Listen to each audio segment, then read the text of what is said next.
Welcome, welcome, welcome. We are live. It has been a hot minute. Hi everybody, how's it going? I got a fun stream for you today. I know it's been a little while since there's been any new stuff on this channel, but I think I got a good show for you today. So, as the title says, we're going to be talking about the Neuron project, and we're going to go over what we did the last time we talked about this and what the plan for is this time, really. But before we get going, I'm going to just take a couple of seconds, just let everybody join, get the show going. How's everybody doing? Everybody having a good day? Yeah, we got lots of people tuning in. It's gonna be a good day, I think. Alrighty, so let's talk neurons. I think I'm just gonna get right into it. I'll do the usual spiel first, which is basically like there is a donation bar. It will go to supplies for this project. If you want to kick in, greatly appreciated. Don't have to, but it's always appreciated. Alrighty, let's get going. Neurons, the topic of the day. So, what are neurons? Well, I mean, it's your brain, basically. And, well, the point of this project is to connect neurons to a computer, which sounds a little weird, but it's surprisingly easier than you'd think. Oh, thank you, Connor. Greatly appreciate it. Alrighty. So, what is the end goal of this project? I want to make some neurons pass butter, because, I mean, be the mad scientist of your dreams, obviously. But no, seriously, this is legitimately the plan of this project if we can get this far, but we will see. So, first things first. Ooh, thank you. Someone else, Horchov, kicked in. Thank you very much. Greatly appreciate it. So, this was the last attempt at the Neuron project. You also notice the lovely new thumbnails. For those that haven't noticed yet, the entire channel got a bit of a makeover, and every single thumbnail on every single video has been updated. So, they all look very shiny now. Super fun. So this was the last project. So what did we do last time? Well, first things first, we made these arrays. These are glass microscope slides that we coated in a double layer of silver and then gold, and I chopped the top off of a 15 mil Falcon tube and epoxied it using biosafe epoxy onto the glass microscope slide so that it turns it into a little culture dish. The idea being each of these little pads connect to a little tiny electrode inside the culture dish, and we're able to theoretically listen to the signals that the neurons are putting out. And in theory, we could feed signals in, interact with them, that sort of thing, which would be lovely, but we did not get that far. But let's go over what ended up happening. So thing number one, this was the seeding of the arrays. And this wasn't the point where things started going wrong. Things definitely started going wrong much sooner than this. But this spot was where we made a lot of errors. So while we were seeding the arrays, we used human neurons, which we'd bought from an online supplier, which they still exist, although their price for the neurons has, I think, tripled or quadrupled. So we're not going to be buying from them again. But yeah, we used way too many neurons for the size culture vessel that we had. We probably should have used about 1/10 of what we ended up seeding. But I mean, you know, it was our first try, so we had to just go with something. But you know, live and you learn. This is one of the many problems. So first, you can see each of these tiny little dots here are each individual neurons. So yeah, way too many neurons. They didn't have enough space to actually extend their dendrites and axons and stuff, so they couldn't actually make connections. They were just too dense. But the other problem is these are some of the electrodes. Ooh, somebody else kicked in. Rafi, thank you very much. Greatly appreciate it. These are some of the electrodes that were inside of the culture vessel, and you can see these big cracks. This is where the metal that we had sputtered onto the glass had delaminated. So not only was it going to wreck the connection, it meant that like neurons got underneath, and it's not what you want out of a neuron array, obviously.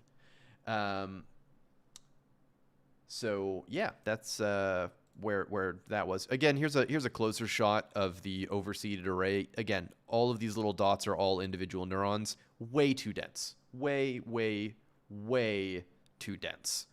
We had a couple more people kick in. Thank you, Malfazar. Greatly appreciated. Yeah, too dense.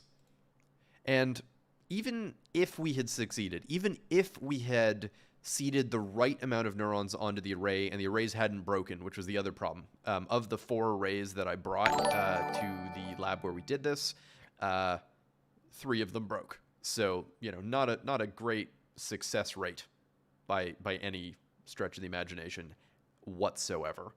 But even if we had succeeded, our method for actually listening to the pulses from the neurons was atrocious. Like, we didn't really have a solid plan. I had an oscilloscope, which we, used some copper tape and kind of probed the electrodes, but we didn't really get anything. We got like a voltage, but that's not really what you want.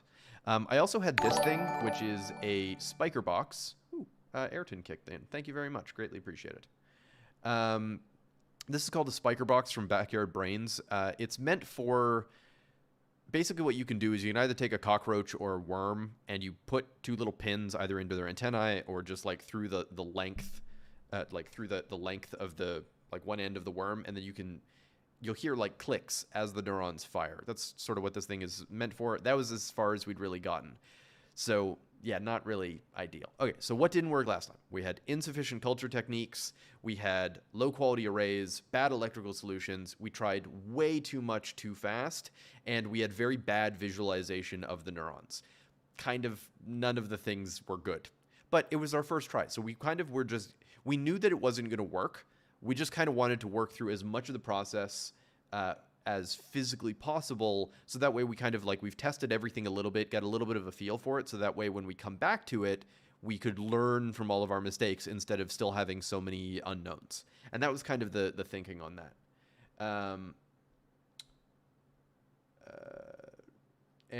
Yeah, so this time we're going to improve on all of that, hopefully.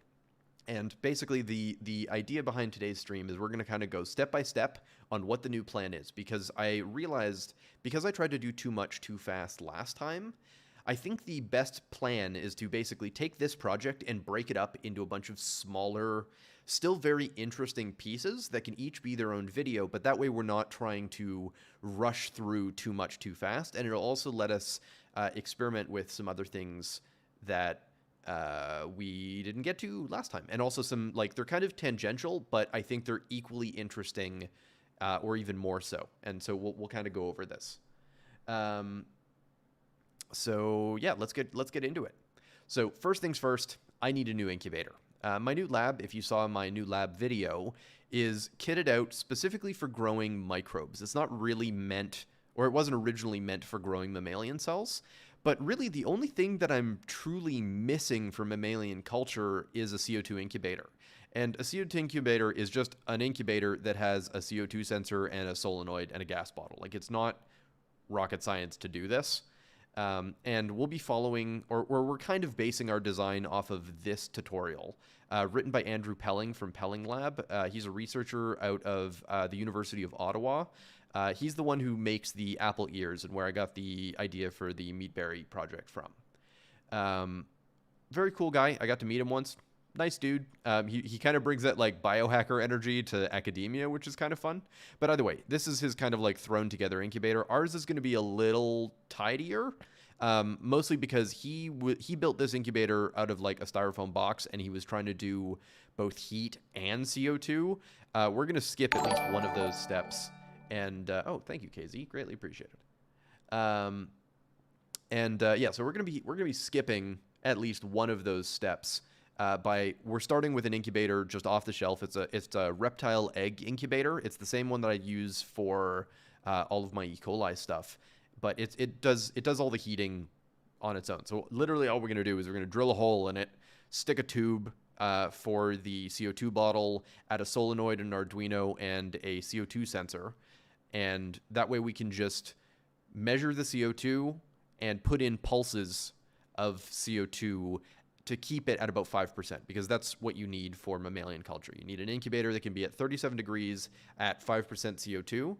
Now, the CO2 is not actually there to like replicate the conditions that the cells would normally be experiencing. Because if you think about it, like muscle tissue or neurons aren't actually in a fluid that's extremely oxygen dense, because they get their oxygen from your blood, but it kind of diffuses pretty slowly. So it's not a very oxygen-rich environment. But that's not actually what the CO2 is for. The CO2 is really there as a buffer. So one of the components of the media, and we'll talk about this in a moment, but one of the components of the media is a carbonate-based buffer. So by having CO2 in the atmosphere around the cell like culture vessel, you basically make it so that CO2 will continually dissolve into the liquid and continue to sort of re-up the buffer to hold the pH at the right level. Because if the pH swings, you'll kill the cells and then everything dies and then you're not having a good time. So nobody wants that. So this is kind of the plan for this. We're going to be using a infrared CO2 sensor, and we managed to find one from China that is able to do the CO2 range that we want. And we've already kind of got it working. It's one of those things where we basically just need to take a couple of days and just finish this project off. And I'm thinking of doing that in the next couple of weeks, so that way we can kind of start getting some of this going.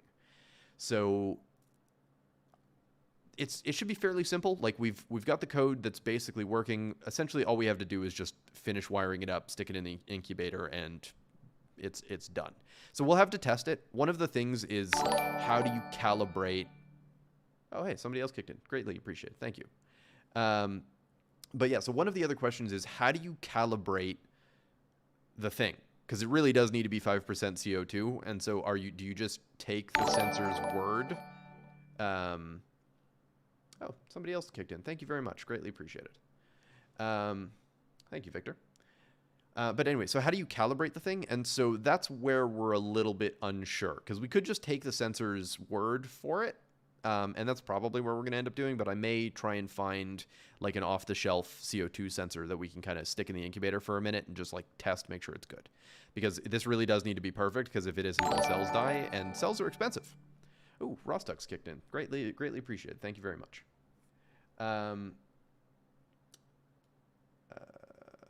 Yeah, I am trying to read the chat just through like the corner of my eye, but we'll do more kind of questiony stuff at the end. I will try and answer questions as they come through, and especially if you send a question through super chat, I'll try and answer it as quickly as I can. But I also want to. It's not like I want to try and burn through this, but you know, there's a lot to cover. But anyway, moving right along. So that's the incubator. Once we have this unlocks not just the Neuron project. This actually unlocks a huge number of other mammalian projects that I have been just waiting to do for years. I have so much DNA in my freezer that I've slowly been accumulating over the years that are just different constructs that do different things. And a lot of them we're going to actually go through. So I'm pretty excited to tell you about that. Somebody says, Valdirk says, cells are expensive, which is messed up considering how many of each of us have.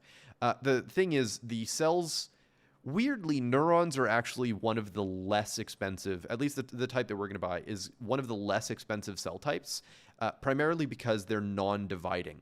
So the number of cells that you get in the tube is exactly the number of cells you will have in your final culture. They don't divide. So the companies know that you have to keep buying them from them. So unlike something like a Fibroblast, which can just replicate almost infinitely, you're going to have to rebuy the cells regularly in the case of Neuron experiments. So they price the cells much lower to make it much more affordable. So like the cells that we're going to be buying are about $250 a pop. And you get, I think, 1 million neurons or something like that per order. Lato kicked in. Greatly appreciated. Thank you very much. Yeah, so that's the thing. 1 second, I just got to deal with chat for a second. We have a fuckhead alert. Come on, why won't it? Oh, it won't. Okay, just hold on to your butts for a second. I just got to deal with this.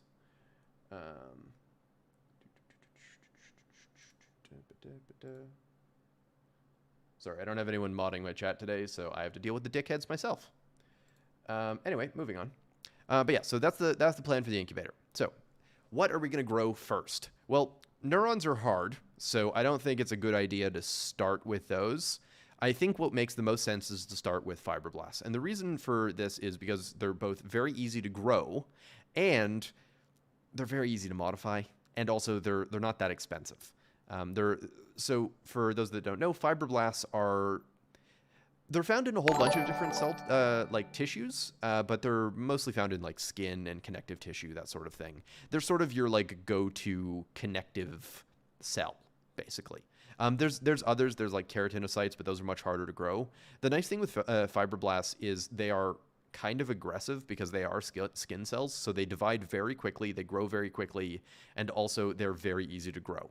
Like the culture conditions for growing fibroblasts is basically just DMEM and FBS, and they just kind of grow. Like you don't need anything special, you don't need any extra growth factors, you don't need anything really, other than the basics. And also, there's a project that I've wanted to do for a very long time.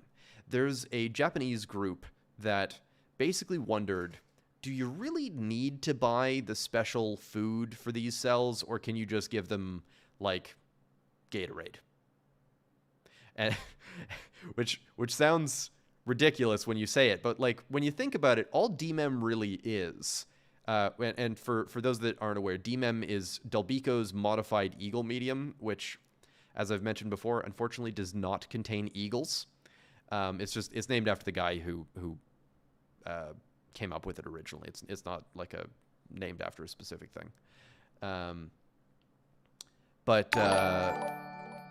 Ooh, we got a new member. Welcome to the channel. Thank you very much.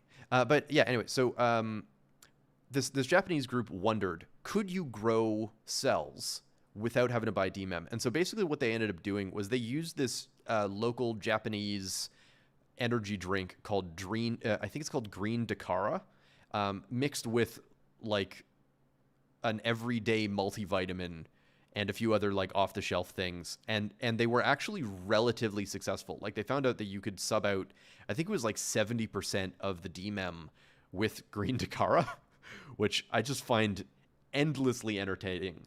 But one of the other things that they found they didn't find this, but they did mention it. There's another paper where, so the two ingredients for growing fibroblasts, as I mentioned a moment ago, was DMEM and FBS, which is fetal bovine serum, or baby cow juice, as I like to call it. And it's exactly what it sounds like. You take a fetal cow out of cow, and you drain its blood out, and then sort of, centrifuge out all the cells, and then just save the serum. And this is it's really old technology. Like, this is one of those things where we figured out that it works, but it's not like great technology, because again, you've got to deal with like the baby cows, which is unpleasant. And also you're always going to be dealing with the potential for contamination, because if that cow was sick, whatever they're sick with ends up in your cell culture. So buying fetal bovine serum can be very, very expensive, because the stuff that's guaranteed to be clean, they triple the price. And and even the cheap stuff is expensive. So somebody wondered, could you sub it out for something cheaper?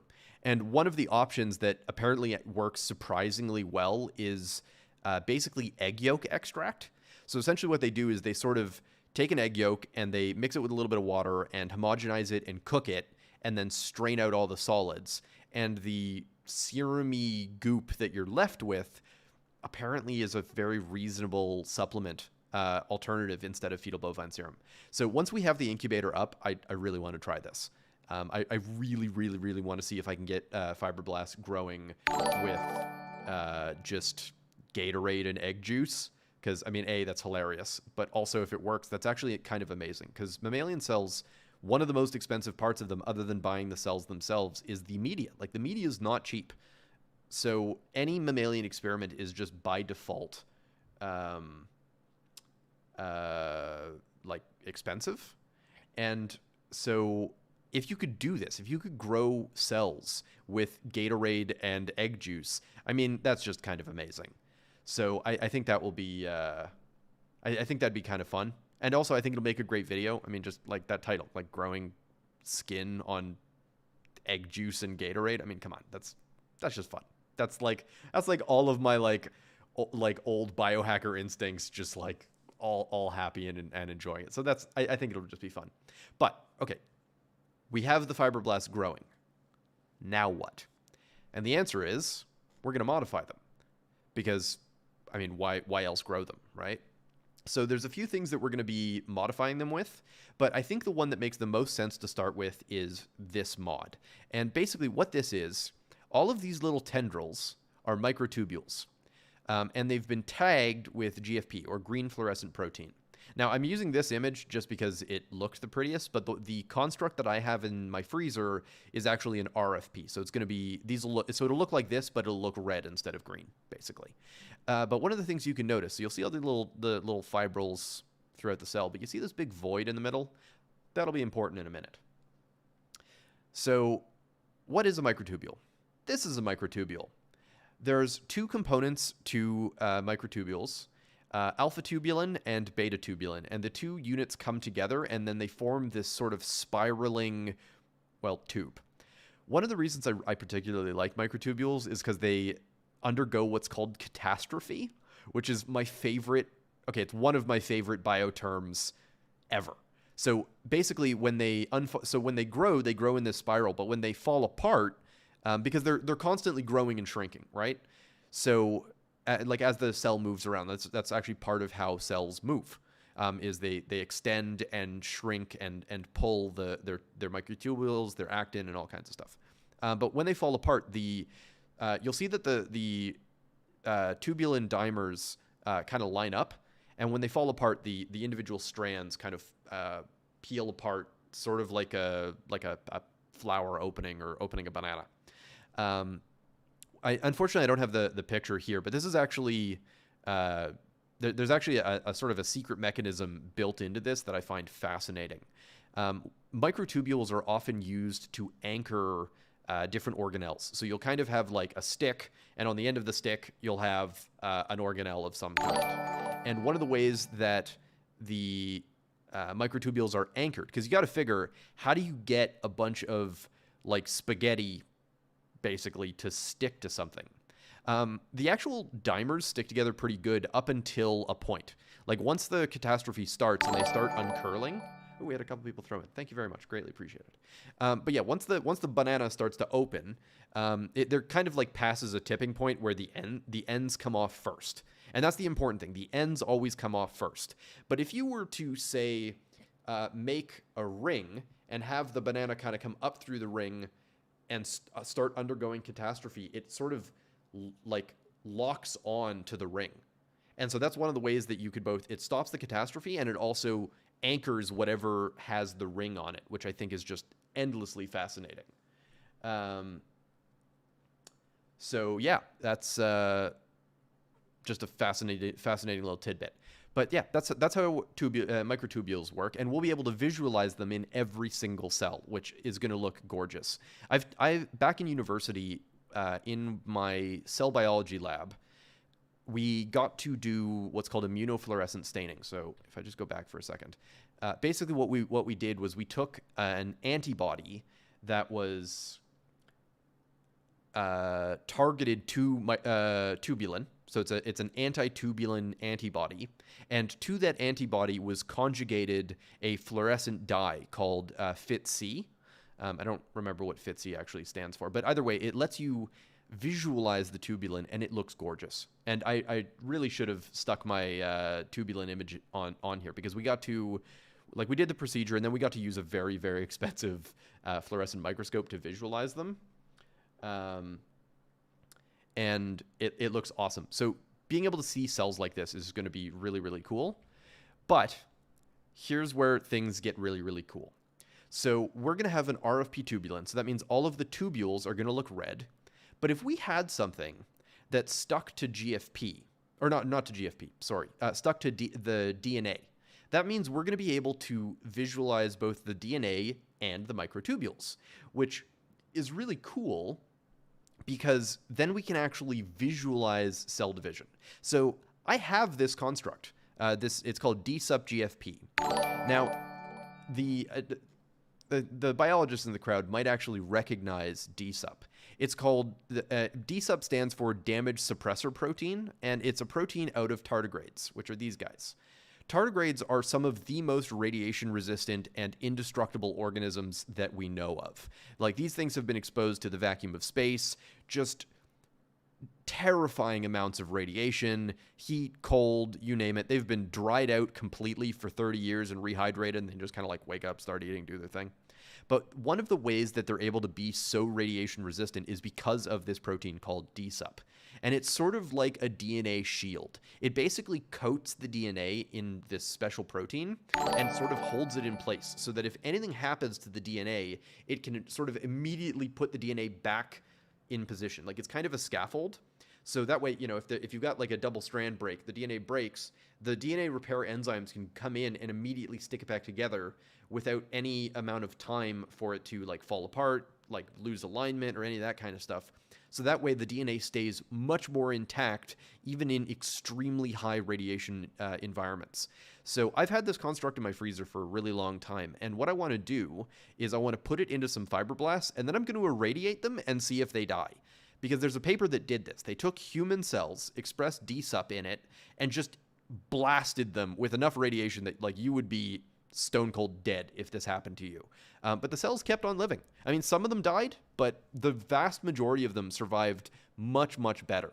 Like, they were definitely under an enormous amount of stress. Like, they're not like happy cells after being hit with 5 gray of radiation, but they did survive, which is, I think, a testament in and of itself to just how kind of amazing these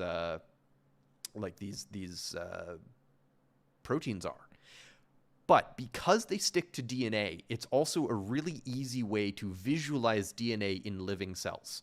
So this green image is the DSUP. This pink one is most likely an antibody. I don't remember. I'll put links to all the papers and all the stuff that I'm going to talk about today in the description box after the end of this video. But normally when you're doing immunofluorescent imaging or stuff like this, you'll use either a chemical dye called DAPI, and it will make DNA blue, like fluorescent blue. And so that's one way to visualize DNA. But the problem with this is all of these dyes you can only apply after the cells have been fixed. So basically you have to dry them out, fix them in formaldehyde. Well, you fix them in formaldehyde first, then you dry them out, pop holes in them, and then you can like dye their DNA, which isn't super helpful if you want to see the cells as they're dividing and living and doing their thing. Whereas this DSUP, it works just fine in living cells. Like, you can just see the nucleus and all the DNA in living cells, even while they're dividing. So basically, my plan is I'm going to sort of mix 2 pieces of DNA and put them both into the cells at the same time. So it's going to be the GFP DSUP and the RFP tubulin. And the result is this. So this is, I believe, a sea urchin embryo where they've done similar modifications. But you can see the blue in this case is all the microtubules, and the yellow is the DNA. So you can see the chromatin form and then undergo mitosis. And we should be able to actually see this in cells that successfully take in both pieces of DNA. So that's going to be, I think, really, really, really cool. It's one of those things, like this GIF is amazing, but imagine this in like 4K. It's going to be awesome. Now, there is a question of, okay, great, so you've modified the cells, but how are you going to see this? Because the cells don't just look like this. Like, this is fluorescent microscopy, so you really need a fluorescent microscope to be able to see this. Well, it's a good thing I have one now. Because of some of the work I do day to day, primarily on the Silk project, we needed a fluorescent microscope, and so we got one. This is a beautiful Labor Lux fluorescent microscope, and it's definitely old. It's got like a hardcore mercury lamp built into it, and I mean, it just works so well. It makes a horrifying buzzing noise when it first turns on, because, I mean, mercury lamp. But the images that it gets are just outstanding. I mean, so these are just some RFP expressing E. coli. And I mean, you can see every single little cell. The detail is incredible. So this is on max magnification, so that way you can actually see each of the individual cells. And you're going to want to keep this image in mind for later on in the stream, because there's going to another thing we're going to talk about is going to look very similar to this, but much, much cooler. So we just got a question from D6. Can you do analysis on how we can be as cool as you? I cannot. That is a recipe, just like the KFC herbs and spices. So yeah, sorry. I'm just kidding. I'm just a gigantic nerd, and read way too many papers. But anyway, so yeah, this is the fluorescent microscope. This is another image that I took with it. These are some yeast that are expressing GFP. So, I mean, just look at them. How cute do these look? You can like see their little nuclei and some of their little organelles.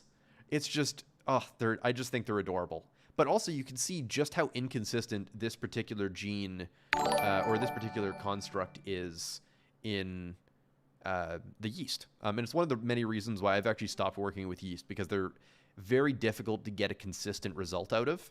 As you can see here, like the variability from cell to cell is, I mean, it's for somebody who does genetic engineering, it's actually very frustrating, because what you really want to see is this, where every single cell looks exactly the same and you're getting large levels of protein expression in each cell. Whereas this is useless because half of them aren't doing their job. However, that's okay, because these are just for show. This is there's a company which will remain nameless that sells a GFP beer kit, which I don't recommend you buying because it's awful and their quality control is dog shit. But that's where I got these yeast from. These are just Saccharomyces cerevisiae, but you know, it's not a great construct, but also it's indicative of why it's so annoying to work with yeast. But yeah, so one of the things I love about this is just the way that yeast organize their nuclei and organelles and stuff kind of makes them look like the forest spirits from Princess Mononoke, which they're just adorable. They're so cute. So yeah, I thoroughly enjoy this microscope. The clarity is unbelievable. And it just lets you visualize stuff like this. So basically we'll be able to use it for visualizing the different proteins expressed in fibroblasts.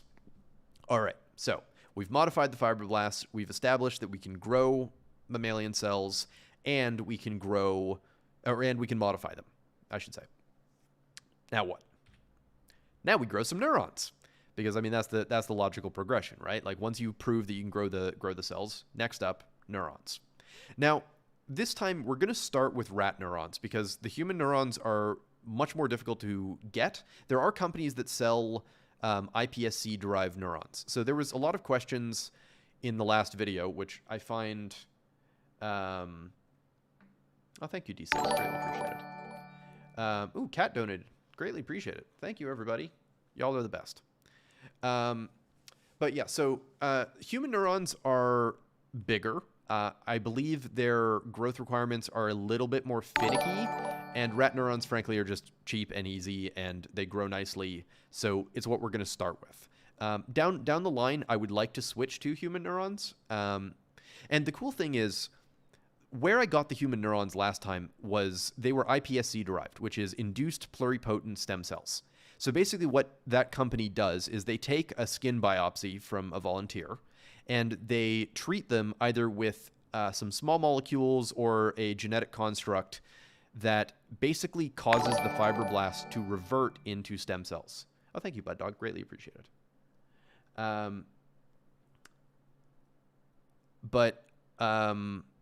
Yeah, so basically the nice thing with iPSC cells is that they can be turned into any cell type you want. Or, I mean, biologists argue about this endlessly, and I mean, I find the distinction to be kind of pedantic, but they're very hesitant to say that iPSCs turn into a specific cell type. They'll always say that they resemble a specific cell type, but I find this very pedantic, because like if it looks like a duck and it quacks like a duck and it does all of the same proteins as a duck, it's a fucking duck.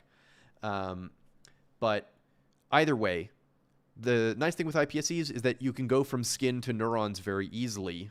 Well, I say very easily. It's an expensive process, but it's very doable. And the nice thing is this means you're not taking from primary culture, which is where we're going to be getting our rat neurons. So the rat neurons that we're going to be using are probably going to just come from Thermo Fisher, just because that's easy, and I have an account, and I can just get them. I don't need to like go through some weird company. And also they're not expensive. They're like $250 a pop, and that's not like break the bank expensive. Like if I kill a batch by accident as we're kind of going through this process and getting used to this process, it's okay if I ruin a couple of batches, which will sort of inevitably happen.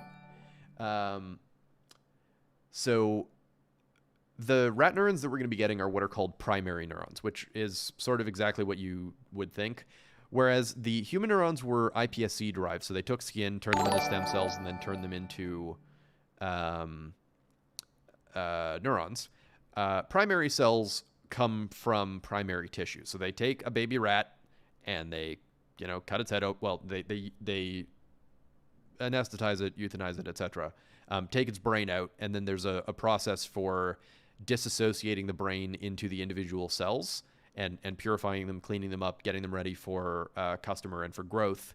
And then they immediately freeze them and ship them off to a customer. So the nice thing with this is there is still a little bit of dividing potential. So some of the cells that you grow will actually divide a little bit. So you'll get a couple extra cells than the exact amount that you put into the dish, which is kind of nice because then you're not limited to exactly the number that you put in the dish.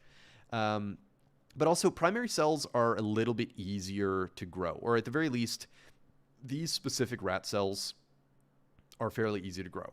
So this is the protocol that I'll be following. One of the reasons I want to follow this protocol is because the recipe isn't hard. It's just these 4 things. Like there's no extra growth factors, there's no nerve growth factor, brain-derived neurotrophic factor, any of that stuff, because every time you need one of those... Oh, thank you, Pocket Rat. Greatly appreciated. But every time you need an extra growth factor in your medium, you instantly add like $500 to the cost of the project, which is not terrible. Like I can do that if I need to, but if I can avoid it initially, that would be good. One of the key changes that I'm going to be making in this experiment versus last time is we used a chemical called PEI as the coating in the culture vessel for growing the neurons. And I mean, this is fine, but it's not the thing you're supposed to use. There's a protein that is one of the main proteins that neurons normally use to anchor in the brain or wherever they're growing, called lammalin. And we're primarily going to be... So I'm going to actually get some. And basically all you do is you sort of take your 6-well plate or 24-well plate or whatever I'm going to be growing the neurons in. Because for the first couple of times that we do this, I'm not going to try and grow them on a neuron array. I'm literally just going to grow them in a dish, just to like prove we can grow them. Basically what I want to do is get this protocol down so well that I can be entirely confident that they are going to grow no matter what I put them into, because the arrays, and we're going to talk about this later, but the arrays that I'm going to use, at least for the first couple of tries, aren't going to be see-through. So the only time that we're going to be able to actually see the neurons is at the very end, once the experiment is completely over, we've taken our readings, and we want to just like visualize them, see how they grew, this kind of thing. But we're not going to be able to like check on them, so I need to make sure that my protocol is basically perfect so that it's reliable enough that I don't need to think about it, and I don't need to be able to inspect the cells. I need to just basically take it on faith that they're growing and be able to detect their growth via their electrical signals rather than being able to look at them, which it's yeah,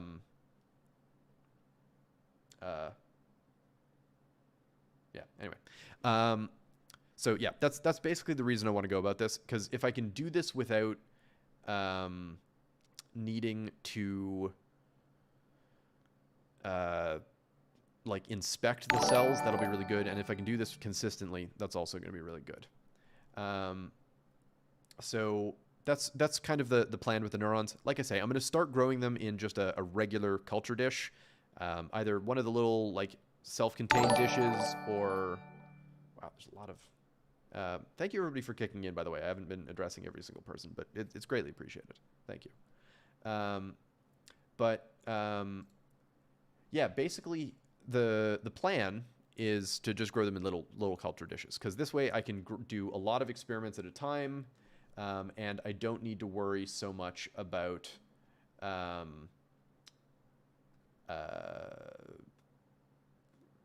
doing it perfect, should I say. But yeah, so that's the plan with the neurons. So if we can get them growing and they grow consistently, we can see that nice axon and dendrite extension. Then the next step is going to be, okay, let's try modifying them. Or, well, rather, this is the, before we get to that, this is just another picture from the protocol that we're going to be following. This is one of the reasons why I want to follow this protocol. These are like, proof in the, pics or didn't happen kind of thing.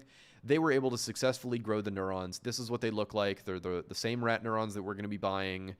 They grow fine. The cell survivability is very good. They grow for like days and days and days.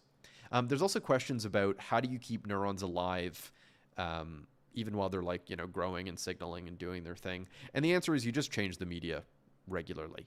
The protocol says to change the media once a week or twice a week. I don't remember. I don't have the protocol pulled up right now. But that's actually a pretty reasonable amount of time. That's not like we're having to change it every single day. And if you did change the media every single day, you're actually more likely to kill them because you kind of want to mess with them as little as possible. I mean, they're neurons. They're not a cell type that's used to a lot of abuse. Like they're pretty delicate. And they're much more difficult to culture than fibroblasts. Like if you look at them the wrong way, they kind of die. So this is one of the reasons I want to just do this a bunch of times. I want to get the protocol perfect. I want it to be repeatable. I want it to look good. And if those criteria are met, then we can move on to the next step, which is modifying some neurons. So this is hands down one of my favorite pieces of genetic engineering. It's a system called Brainbow, and we'll go over how it works in a second. But basically what it does is it labels every single cell a different color. And this is amazing because it lets you actually trace kind of the individual axons and dendrites and stuff. Now, it's not perfect. So this was originally developed because they thought, okay, well, if we can just label every single cell a different color, then surely we can just look at all, we can just like take a picture of a slice of brain and just from that be able to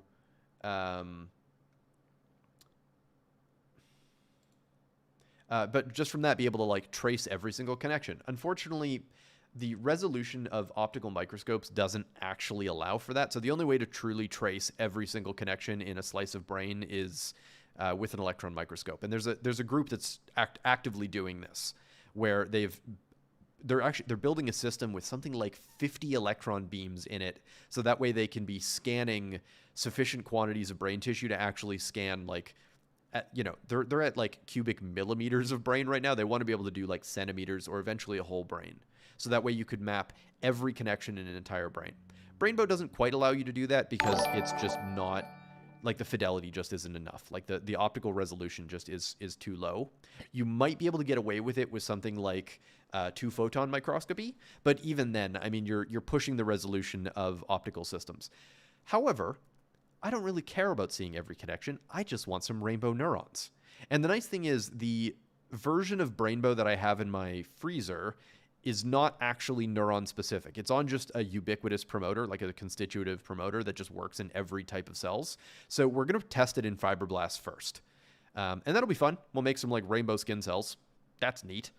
But we're not going to jump to the neurons. So we'll try it in the fibroblasts, make sure the construct is working. If the construct is working, then we'll test it on the neurons. And if we can successfully modify the neuron cultures repeatably, I think that it's going to be, well,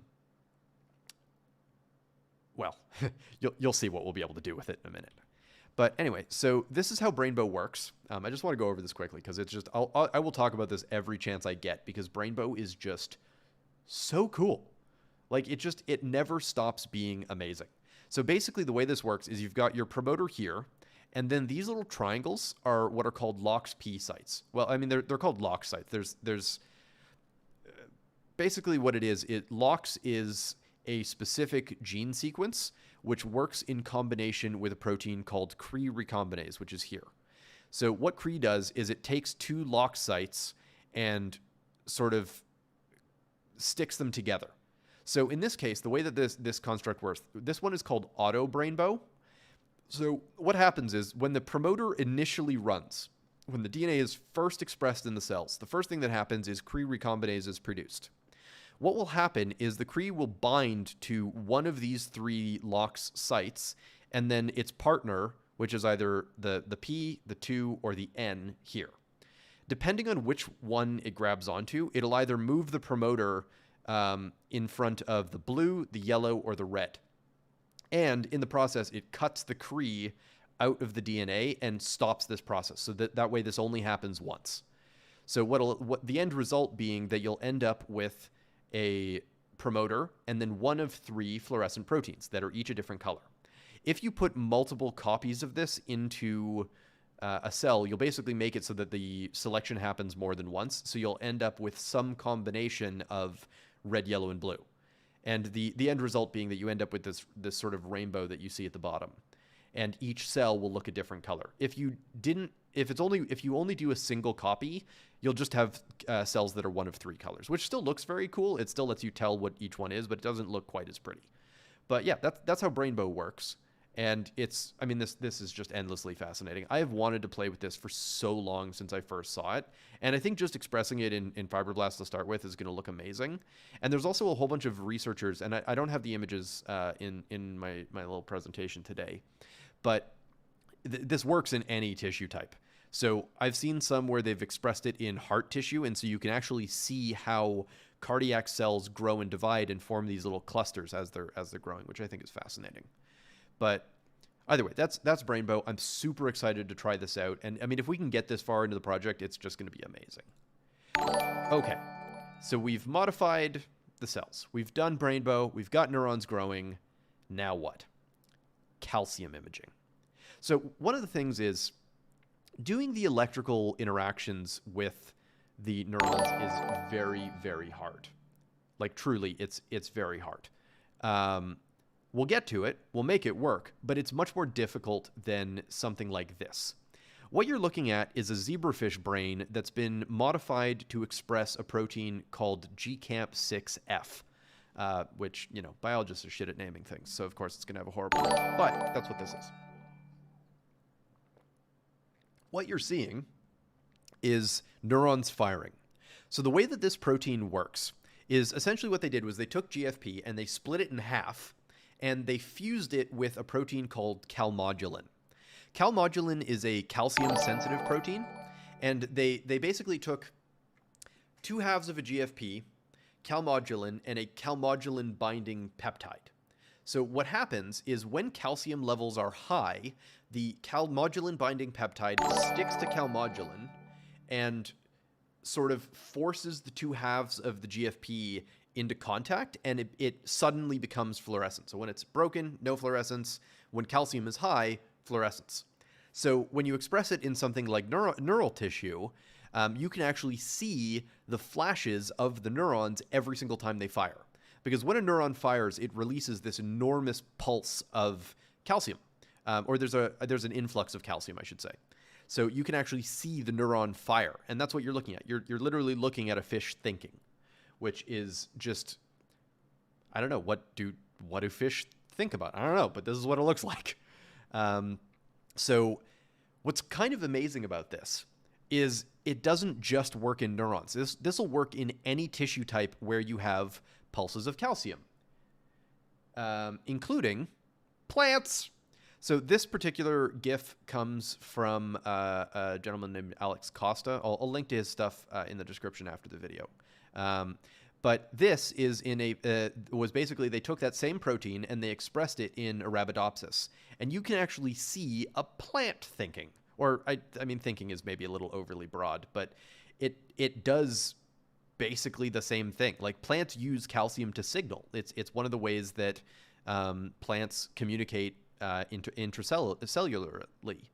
So you can do very, very interesting things with it. For example, somebody took that protein and put it into a Venus flytrap. So I'm going to let this loop a couple of times because, like, it's just amazing to watch this. So for a very long time, we knew that the way that Venus flytraps work is by a pulse of calcium. So Venus flytraps have 6 little hairs on the inside of the trap. And when you poke one of the hairs, it releases this big pulse of calcium, which you can now see because of this protein, which is just, it's just so amazing. Like, this is one of the reasons why I'm a biologist, because just look at how beautiful this is. something that people figured out pretty quickly is that a single tap to one of the hairs is not actually sufficient to get the trap to close. And when you think about it from the Venus flytrap's perspective, this is probably a good thing, because if something just bumps the trap, that's not necessarily indicative of it has caught food. Whereas if it caught like a fly or some other thing, like an insect, like something it's trying to eat, it's going to be moving around.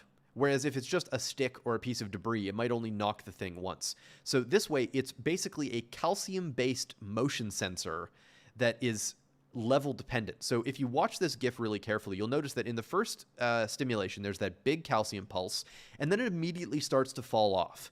But if you watch, when it hits it again, the color gets much brighter. Like, you can actually see the calcium level that is sufficient to trigger the trap to close, which, I mean, is just breathtaking. Like, that's so cool. I used to grow Venus flytraps, and they're one of my favorite plants. They're just so cool. But there's actually something that I find amazing is somebody did a study on Venus flytraps. Thank you to whoever just kicked in. I don't see the notification yet, but thank you. Greatly appreciate it. But they actually did a study where if you take propofol, which is a general anesthetic, and you give it to Venus flytraps, they don't close anymore. Like, just let that sink in for a second. A general anesthetic works on fucking plants. Like, that's just... It just broke my brain a little bit when I first heard that. And, like, if you were to combine that experiment with this experiment, which they did, by the way. Unfortunately, I don't have the GIF to show you, but they did that. Like, they numbed, essentially, a Venus flytrap, and then they poked it, and you can see the calcium wave, but they don't move. Like, it's just mind-boggling that works. Like, why? Yeah, here I'm gonna reduce the donation sound a little bit because people are complaining. But yeah, apparently plants can get high. Wasn't expecting that, but you know, somebody figured that out. Which, again, I mean, props to whichever researcher came up with that grant proposal. One of the other fun things that I really like about this image is if you look carefully, on the surface of the trap, you'll see how it looks kind of stippled with these little black dots. It's a little harder to see because this isn't like a super high resolution video or anything. But those dots are the enzyme secreting cells. Like, so back when I was back in university, I took a plant class where we did a lot of plant sectioning, where you cut single cell thick sections of plant tissue and then look at it under a microscope and stain it and stuff. And you can actually see these like little globule things that are the enzyme secreting structures in the plant, which is just fascinating. But what I found really cool was that on the back side of the plant, like what is the underside of the trap, you can actually see the same enzyme secreting pods, but they're shriveled. So whatever mechanism the plant uses to trigger the generation of these enzyme secreting organs, for lack of a better word, they do it on both sides. Like, it's not side specific, but there's some mechanism to shrink the ones on the back so that they become inoperable, but the ones that are inside the trap stay operable. I don't know how that works. It's just amazing, and it just never ceases to be entertaining. But anyway, all right, let's move on. There's one more thing that this works in: bacteria. So these are E. coli, and it might be a little hard to see. You might gonna have to watch this for a little bit, but if you look around, you'll see that there's these little pulses. So they express the same protein in E. coli, and sure enough, bacteria do the same sort of calcium pulses that we would normally only expect out of, like, eukaryotic cells. Like, it's so. What's amazing about this is that whatever mechanism life used to make neurons must be so old that it existed in bacteria, and it continues to exist in bacteria. And the paper that this is from theorized that the calcium response is actually a way of doing mechanosensing. So it's a way for the bacteria to basically detect what's going on in their environment, which, I mean, just think about that for a second. Like, the bacteria are thinking.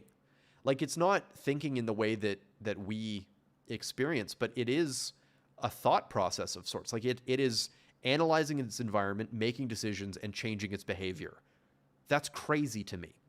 So what did I do? I bought this DNA, or I should say I found the code for it, and I had it ordered. And the company is presently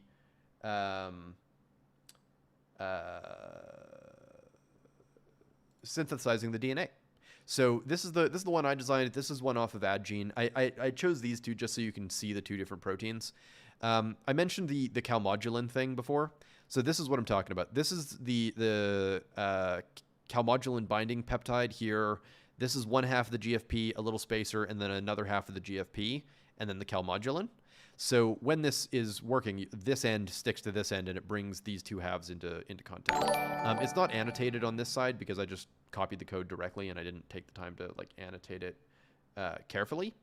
But there's actually two different proteins that I had made. The first one is the GCAMP6F, which is the green one, which is what you've been seeing. But another group developed one called RGECO1A, which is it's exactly the same idea. It's just using a red fluorescent protein instead of a green fluorescent protein. And so I've ordered two of these. So one with RGECO1A and one with GCAMP6F. So that way I've got a red and a green calcium sensitive bacterial sensor.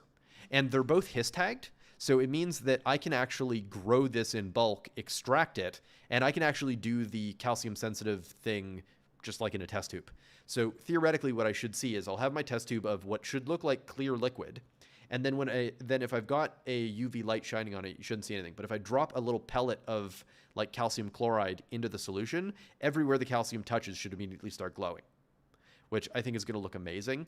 But also it's just a really cool way of being able to show this amazing, amazing piece of bioengineering without having to necessarily, do it in neurons. But once I've got this working in bacteria and we've modified the neurons and we've got them growing and all this kind of stuff, absolutely I'm going to be doing this into the neurons. So that way, rather than having to necessarily connect electronics to the neurons to see them working, I can just take a picture. And basically what I'll do is I'm just going to essentially jam the microscope objective into the solution, and we're just going to watch the neurons fire for a little bit. And I may end up, depending on how this goes, I may end up doing this to the ones that are on the final electrode arrays, but I'm kind of undecided on this, for lack of a better word. Yeah, so that's the plan with the calcium imaging, and I think it's going to be gorgeous. I think it's going to be amazing, and I'm so excited to try this out. And this construct should show up in a couple of weeks, so I'll be able to hopefully get going on this. I know there have been a lot of complaints that I haven't been making a lot of videos, but the reality is I'm just really busy. My day-to-day is actually focused on the Silk project, and it has taken a huge amount of effort, and kind of it's been taking some adjustment to sort of figure out that like balance between the work stuff and also making videos. Not that making videos isn't also my full-time job, but I've finally been able to find a balance where I can actually do both, where I can work on the Silk project, I can work on the video stuff. And so I'm going to be churning out a lot more videos soon. I've also been changing how I'm doing videos. So there's going to be a lot more streams, there's going to be a lot more short content, and I'm also trying to pick videos that are easier wins, for lack of a better word, just to kind of like get the wheels turning. But also I don't want to put stuff out until videos are fantastic. And that's part of the other reason why there hasn't been content. It's not that I'm not working on them. It's that I refuse to put out garbage, and I really want the next videos that I put out to be the best I've ever made, and I'm going to hold myself to that. So that's just a little bit of a tangent, a little bit of explanation of like what's going on with that. But yeah, so yeah, I know. So Silk project, unexpected update. I know. Somebody mentioned so I commented on Smarter Every Day's new Firefly video that I'm working on a bioluminescence project, and I'm not going to tell you about it yet, but I am actively working on it, and it is stunning. Like, it is literally some of the prettiest footage I've ever gotten, and you guys are going to like lose it when you see this. I'm not going to talk about it yet. Can't tell you what the project is, but I will tell you that you're going to love it. So anyway, that's kind of that. So let's keep moving. Okay, so we've done the calcium imaging, we've done Brainbow, we've got neurons growing. At that point, oh, actually, sorry. Okay, let's do one more GIF. One more GIF. I can't resist. So this is the two different proteins, the Gecko-1 and GCamp6. This paper expressed each in a different neuron type, so you can actually see the difference between the different neurons as they fire, which I think is really cool. And this is done in a mouse brain, where they're like showing pictures to a mouse, and that's what that little arrow indicates. Is they show the picture and then you see the pulse, which I think is really fascinating. Sorry, let me just get fucked. Oh, there you go. Anyway, so we've talked about the modifications. We've got the neurons growing. Now it's time to actually do the electronics. And yeah, this has been made infinitely easier by this company called Intan Technologies. They've actually built a series of chips specifically for interacting with neurons. So before I tell you about this, I got a couple of comments I just want to answer really quickly. Markov says, looking forward to the projects. Thank you for the donation. Greatly appreciated. Guentarino says, could you use machine vision to take input from the neurons? Like if a particular area lights up, would that be interested as an output? And the answer is yes. So there's a fantastic researcher, Professor James Potter, who sort of started the field of multi-electrode array neural recordings. And as far as I know, he's a subscriber. Like he might be watching this, and like if he is, say hi in the chat. That would be dope. But one of the ways that he interacted with his neuron arrays was he had the electronics. So he was electrically monitoring the neurons, but he was also using what's called 2-photon microscopy to see the neurons firing. So that way you could kind of correlate the visual data and the electrical data. And if I could do that, that would be amazing. But for our initial batches of electronics, I just don't think it's going to be possible. But yeah, I mean, theoretically, yes, you could absolutely interact with the neurons this way, where the outputs are solely visual and the inputs could be solely electrical. So you could be sending in pulses and just looking for the response. The alternative is you could do this entirely optically. So you could do the GCamp6 for the visual, like seeing the neurons fire.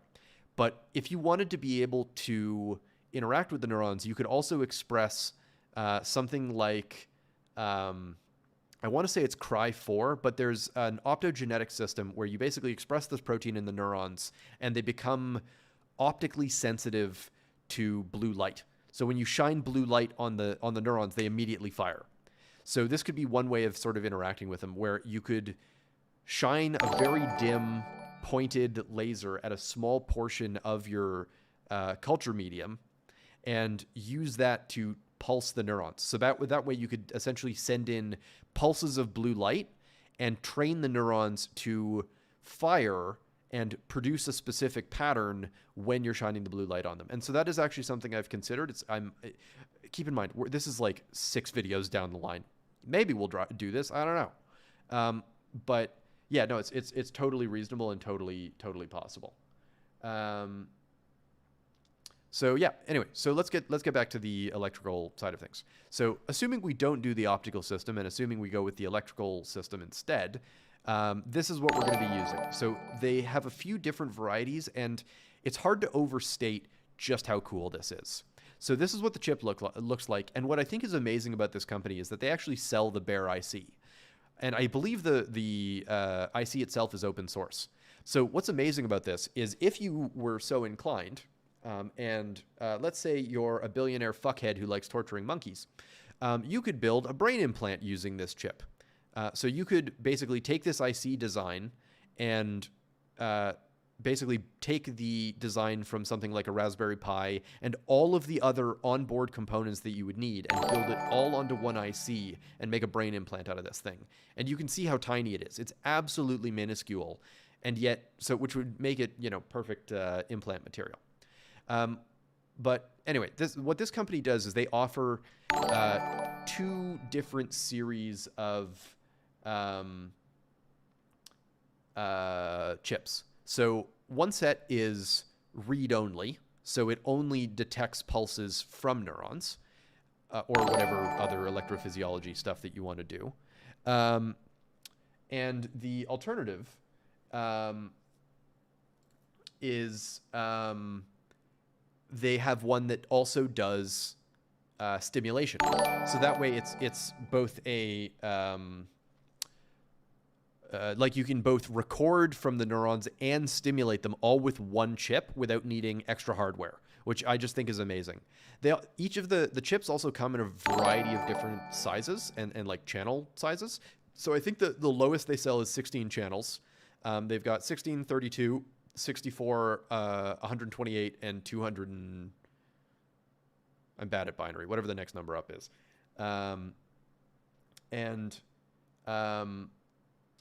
So yeah, basically, like, this solves so many of our problems. Like, this is so much better than the Spiker box. This is an IC specifically designed to do exactly what we want. And, you know, if I wanted to spend like big money, I could go with their back end, because this is just what's called the head stage. So this does the actual like neural recordings, and then it pipes all of that data down a data line. But to be able to power this and interpret that data, you need an extra piece of hardware, which, like I say, I could just shell out for the thing that this company makes, but it's pretty expensive. So, and yes, I am referring to Neuralink. Thank you, 256. I'm bad at math. Okay, I have turned down the donation noise. Hopefully it's quieter.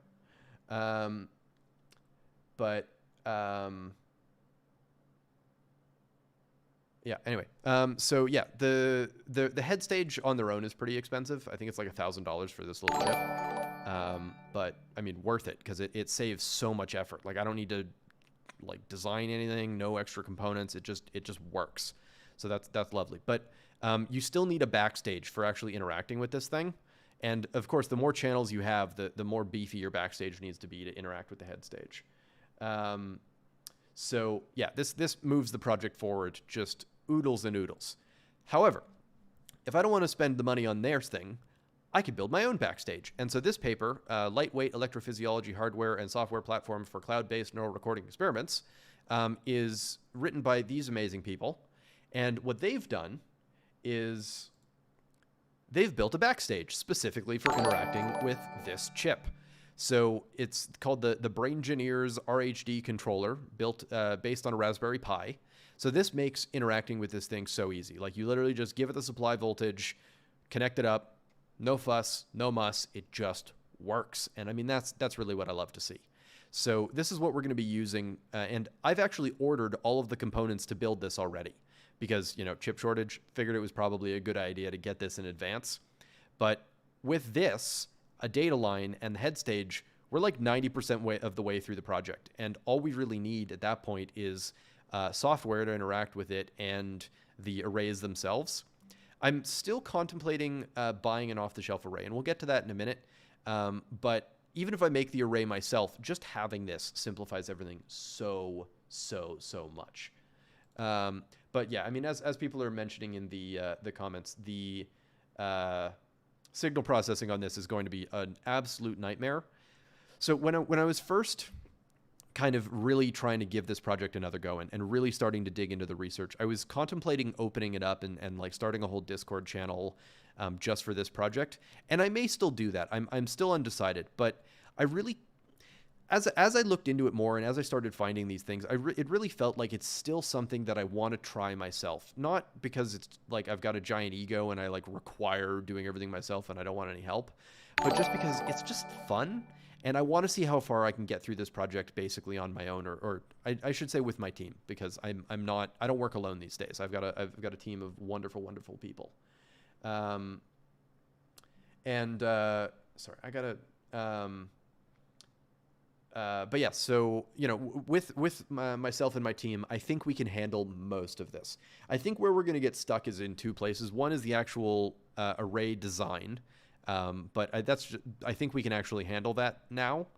And then the other is going to be the software, Conveniently, and the reason I've got this pulled up is because the same people who made that fantastic backstage that we just talked about a moment ago are BAMFs and posted not only all of their code, but all of their schematics, all of their like shopping list, all of their software, everything, all on GitHub. And I mean, I just, you know, we love to see it. It's just amazing when people share their work properly. So we're going to be following their stuff as closely as possible because frankly, they're awesome. And I like, props to these guys. Go check them out. I mean, they're amazing. I don't know if these guys are even still in university. The paper was a couple years old, but either way, I hope them success in anything they do because this is just awesome open source science, and I love it so much. So yeah, we're going to be following their stuff. It simplifies everything so much. But even if we get to this point, we've made the array, like we make arrays, we've got all the hardware done, we've got the neurons growing, we're using their software, that still doesn't finish the project, right? Like, okay, great. Now we're just going to have recordings of all the neurons. We're still going to need a piece of software to take those recordings live and do something with that data. And that's probably where I'm going to ask for some help. So once we get that far into the project, I may start a Discord channel or something that'll just be open for anybody who wants to help. So that way we can get some really cool software to make this do a variety of different things. But, you know, we'll see how far I can get with my team, but we'll kind of cross that bridge when we get there. Okay, last up, new arrays. So I've already started working on this, but one of the things that kind of made my decision for me, and I say that, but I'm not actually 100% like committed to this plan yet. But one of the things that is guiding my decision is the fact that this exists. So there's a company that sells multi-well plates. So it's, you know, a standard 24 well, 64 well, or 96 well, I should say, plate, where each individual well is an electrode array. And they come in a variety of different electrode densities and electrode diameters and spacings and all this kind of stuff. But at the end of the day, it's just made out of PCB material with gold-coated contacts. Like, it's not a special material. It's not glass. It's not titanium. It's just PCB, copper, gold on top. And that seems to be more than sufficient for doing neural recordings. And if the neurons can grow on that, I mean, then why wouldn't I use it? So I think my plan, at least for the beginning, is I'm going to, with the help of either some friends or maybe you guys, depending on how this goes, is we're going to design some new arrays and we're going to just have them made by a traditional PCB manufacturer. Then we'll clean them really well, make little like retainer rings to go around each individual set of electrodes, and then just turn them into culture dishes. One of the things that I'm going to be changing, because I mean, the nice thing with PCB is they are also heat tolerant. So I could just autoclave this, which would be amazing. Like if I could just order some PCB material and then, did someone just kick in $120? Thank you. Thank you so much. It's greatly appreciated. Yeah, I've missed a few of the donations because I turned the donation sound down, so I haven't been hearing them. So thank you everybody who's kicked in. It really is greatly appreciated. And wow, we're like getting close to our goal. This is based as hell. Y'all are amazing. Did I get a Discord? What? Oh, I did get a Discord notification. And also, I did not turn down the thing. That's my bad. Now it's turned down. It's 6969. That's hilarious. Anyway, but yeah, so, you know, if I can just make arrays out of standard PCB material using standard PCB techniques and basically off-the-shelf materials, this simplifies everything. There is still the option that I could make them on glass. We did build our new magnetron system, which works beautifully. So I could make arrays myself if I get into some like lithography stuff, which I may still do just because it's fun. But I think for getting going on this project and to like, if the goal is to succeed and not just fuck around, I think the best option is to just go with PCB based arrays because it's easy, it's cheap. And also we can just share the files. And also I could have like normally if you order PCBs, you kind of have to use up the whole plate, right? So I could get like 80 arrays for something like $120 or $200. which is so many different experiments that we can try over and over and over again. I could even, sell extras on my website or something if I really wanted, which could make it like, if we get to the point where we have working arrays, growing neurons, the protocol working, everything working, I mean, I'm not going to sell a kit, but just having the information out there and having the arrays available for cheap, I think would allow a lot more people to play around with this, which I think would be awesome. Yeah, so that's sort of the plan with the arrays. Like I say, we do have the new magnetron, so if I wanted, I could go with glass arrays so that I could actually see the neurons. And again, I may, most likely, I'll probably make a couple. And I'm actually working on a few different lithography techniques. I'd really love to make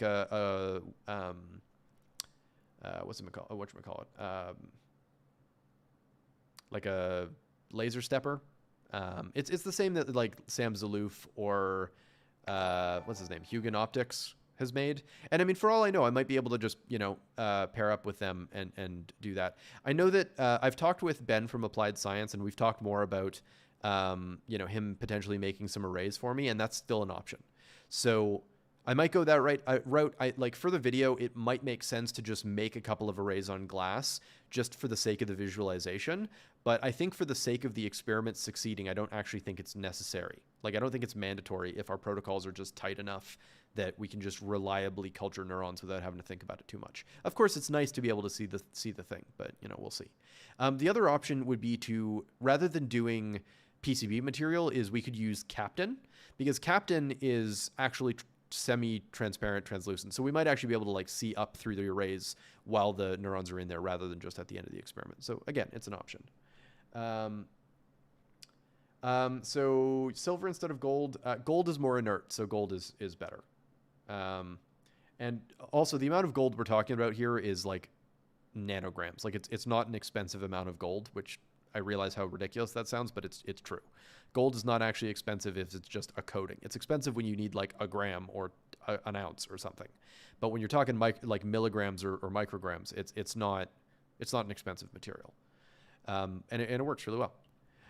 So this is one of the array designs that I've been tinkering with. It's not perfect. The arrays are still... this was one that I was just kind of playing with because I wanted to see if my 3D printer had the resolution required to use as a lithography setup. Because I thought, hey, wouldn't that be fun if my 3D printer, which has 30 micron resolution, was able to expose photoresist, because then I could just make the arrays in-house. The reality is it didn't work so well. So like that's how this was made. You can see that there's a lot of failure on the photoresist, so it's not a perfect solution by any means. So I think it just makes the most sense to just have it done professionally. But I figured I had the materials, I might as well give it a try once. But there's only so much you can do with it. Yeah, silver is more conductive, but at the scales we're talking about, it's not a big deal. And no, you don't buy nanograms of gold. You just pay the company to coat the thing in gold, and they buy like grams of gold and dissolve it and make coating solutions. Like that's just, their coating solutions can be reused many times, so they're able to sell it to many customers efficiently without having to charge an arm and a leg. But yeah, so this is the design that I tried. Didn't work so good. It also actually has too many electrodes for what I'm planning. I'm thinking for the very first round of this, probably 32 electrodes is sufficient. Like, of course, I'd like more. I would love to be able to have a 256 electrode array, but starting with that is, well, it's a nightmare. It's so much data to be dealing with at once and like be pushing down a USB line that it's just not feasible as a starting thing. So I figure 32 electrodes is probably a reasonable amount, because with 32 electrodes, I could do 32 sensing electrodes and like 10 or 5 like stimulation electrodes. So that way we can actually like talk to the arrays, which is where we get to this. Okay, let's say that we get to this point. We've got the neurons growing, we've got the electrodes made, we've got the electrode arrays made, I should say. We're getting the signals out, we're able to stimulate them. Now what? What do we do? Well, I mean, like I said at the beginning of the stream, I want to make them pass some butter, because, I mean, Duh, that would be awesome. But so one of the papers that I believe it was one of the papers that Professor James Potter wrote, but don't quote me on that because I don't know if that's true. I don't have the paper pulled up right now. But one of the ways that they found you could interact with the neurons was sort of as when they get a stimulus, you train them to produce spikes accordingly. Oh, thank you. I can't pronounce it. Snozzy Bob? Thank you. Greatly appreciated. So basically, you can train them to respond to specific sets of signals to specific areas on the array. So like if you divide the array into little sections, you can train the neurons that like if you stimulate this little section, you're not going to turn the stimulation off until they respond a certain way. So you kind of get this like call and response thing going. And we figure that it's probably reasonable to be able to get 2 call and response signals in and out from the array. So the way that I'm thinking that this would work is it would kind of actually be sort of like a cyborg computer. So you have the computer doing a lot of the work and then the neurons doing a very small amount of the work, but they're still doing some of the work. So they're like in the loop. So the way that I think this would work is you would have a computer doing speech to text and then parsing, looking for specific phrases. So if you were to say something like, open the pod bay doors, Hal, you could have the program parse that, recognize its phrase, and when it produces the correct spike pattern, it triggers the computer to play a message that corresponds to that spike pattern. So something along the lines of, I'm sorry, Dave, I can't do that.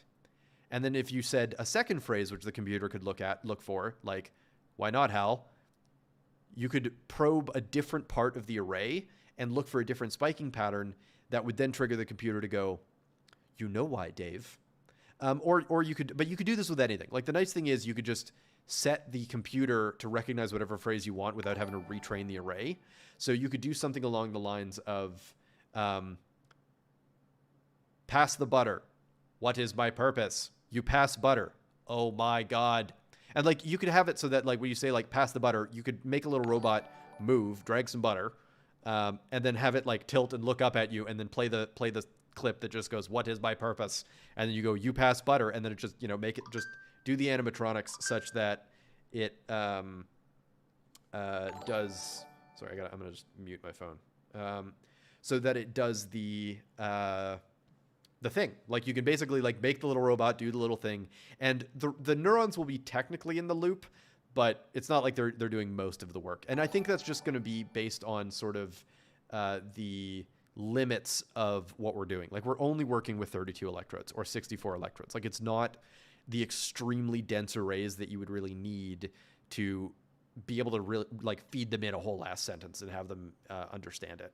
So there are some researchers who are now at arrays that are like tens of thousands of electrodes dense, or they've basically built like a CMOS chip where they've basically like changed the architecture. So instead of it looking for photons, it's literally looking for neuron pulses. So you've got like a normal-ish CMOS sensor that's being able to like interact with and record from thousands of neurons at extremely high fidelity.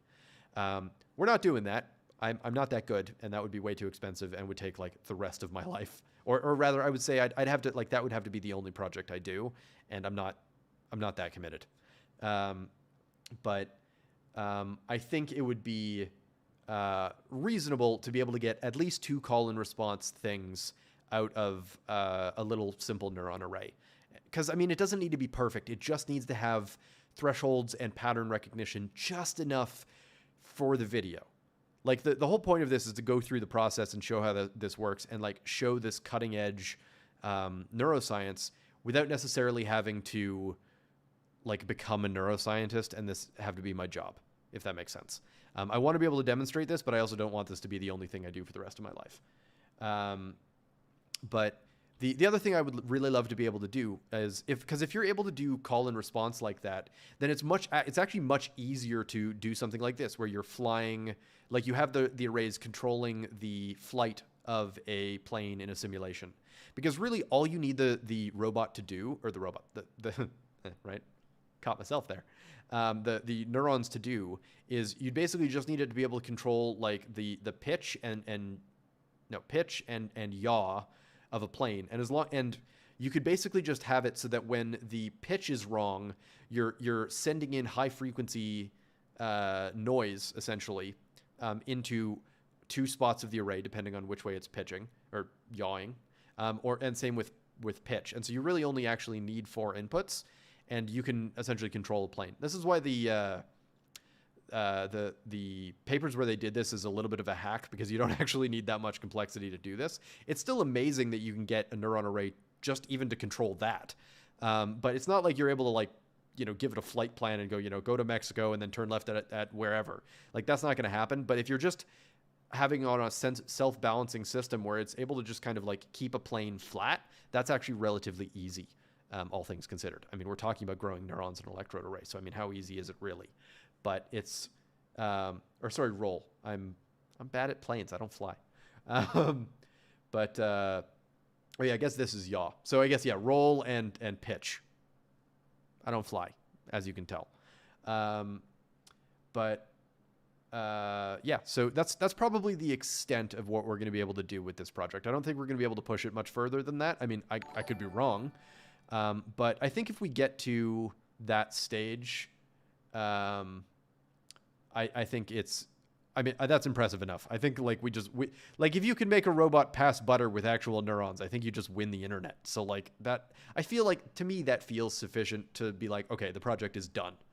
But I mean, if we get to that stage, I mean, of course, I'm planning to open source all of this because like there's no business in this for me other than the fact that it's awesome and I want to share it. So I think it's more than sufficient to just open source it at that point. And as we get through the project, I may just start that Discord channel and just kind of let the project kind of have a bit of a life of its own, so that if people want to play with this, we'll have the technology and we'll have the equipment to be able to just run an experiment. So like if people write new software or they come up with something really clever or a new thing you can do with the arrays, like I'd be open to running that experiment once we do the thing. But I want to get to this point first, because I mean, realistically, this is already probably blue sky that I can even make it this far, because this is ridiculously difficult.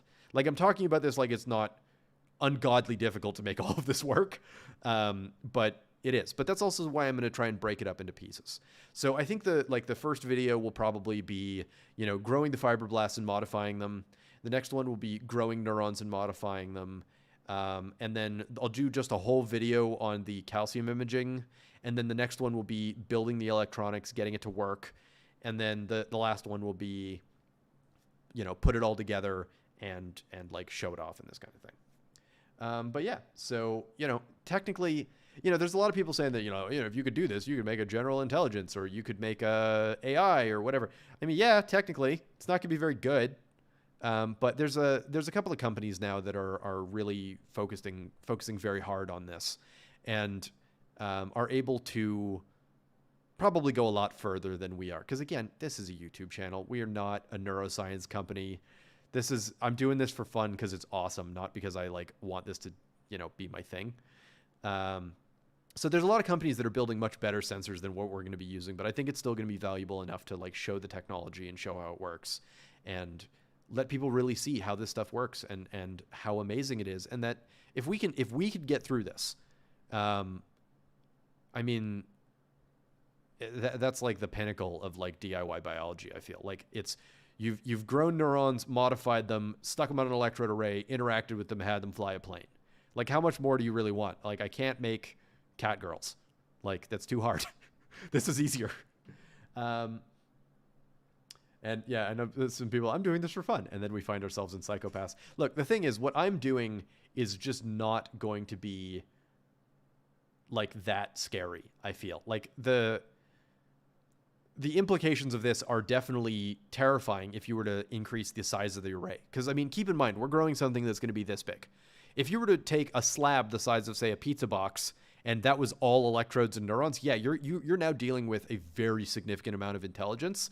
It's going to be weird, and it's not going to be anything like what we're used to because it's not going to have the structures built in the way that like normal human brains do.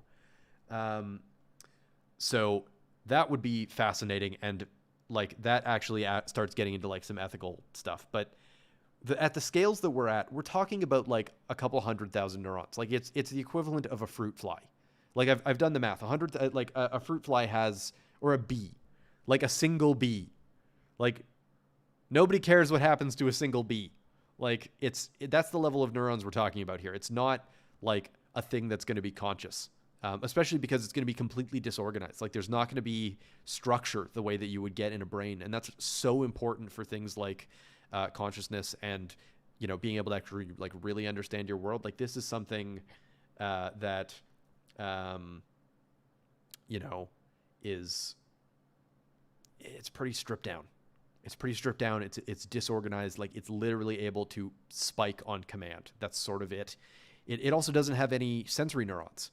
Like there's no way for it to interact with the world. So it's not like it's getting like sensory input or pain or any of these kinds of things. And like, so I think it's a reasonable spot to stop, because any further than that, and now we're actually getting into like ethical stuff where like I'd actually have to put some thought into if I feel like this is okay. But yeah, like I'm more worried about like computer-based AI than I am about like 100,000 neurons in a dish. Because you can do a lot more with 100,000 computer neurons than you can with 100,000 meat neurons. Ironically, you can do a lot more with meat neurons than computer neurons presently, but I mean, that's only when you get into the billions. But yeah, so that's the plan. So yeah, we have come to the end of my little presentation here. So I'm gonna take some time to like answer some questions, chat with you guys. But yeah, that's my plan. That's how this project is going to unfold over the next several months. I am actually starting to push this forward. I'm starting to grow my video team so that way I can be producing more videos and more stuff and be pushing this project and other projects along further. But yeah, so what do you guys think?